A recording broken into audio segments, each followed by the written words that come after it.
അച്ഛൻ വലിച്ചുപേക്ഷിച്ച ബീഡിക്കുട്ടി തൊണ്ടയിൽ കുടുങ്ങി 10 മാസം പ്രായമുള്ള കുഞ്ഞിന് ദാരുണാന്ത്യം. കർണാടകയിലെ മംഗളൂരുവിലാണ് സംഭവം.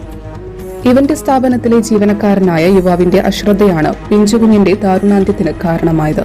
സംഭവത്തിൽ കുഞ്ഞിന്റെ അമ്മ ഭർത്താവിനെതിരെ പരാതി നൽകിയിട്ടുണ്ട്. ബീഹാറിലെ അദ്യാർ സ്വദേശികളായ ദമ്പതികളുടെ 10 മാസം പ്രായമുള്ള അനിഷ് കുമാർ എന്ന ആൺകുഞ്ഞാണ് മരിച്ചത്.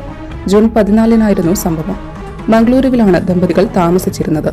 ജൂൺ 14-ന് ഉച്ചയോടെയാണ് കുഞ്ഞ് അസ്വസ്ഥതകൾ കാണിച്ചത്. പിന്നാലെ ദമ്പതികൾ കുട്ടിയെ വെള്ളോക്ക് ആശുപത്രിയിലെത്തിച്ചു. ചികിത്സയിൽ കഴിയുന്നതിനിടെ ജൂൺ 15-നാണ് കുട്ടി മരണപ്പെട്ടത്.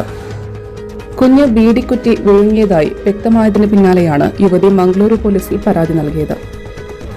കുട്ടി ഇഴഞ്ഞു തുടങ്ങുകയും സാധനങ്ങളിൽ പിടിക്കാനും ശ്രമിക്കുന്നതിനാൽ സാധനങ്ങൾ പ്രത്യേകിച്ച് ബീഡിക്കുറ്റി അലക്ഷ്യമായി എറിയരുതെന്ന് ഭർത്താവിനോട് നിരവധി തവണ ആവശ്യപ്പെട്ടിരുന്നുവെന്നും ഭർത്താവിന്റെ അശ്രദ്ധമായ പെരുമാറ്റമാണ് കുഞ്ഞിന്റെ ജീവൻ പോകാൻ കാരണമായതെന്നും യുവതി പരാതിയിൽ ആരോപിക്കുന്നുണ്ട്. സംഭവത്തിൽ പോലീസ് അന്വേഷണം ആരംഭിച്ചിട്ടുണ്ട്. മലയാളിയുടെ ഭക്ഷണ താല്പര്യങ്ങൾക്ക് ഇനി പുതിയ സ്വാദ്. അൽദാൻ ലെബനീസ് കുബൂസ്.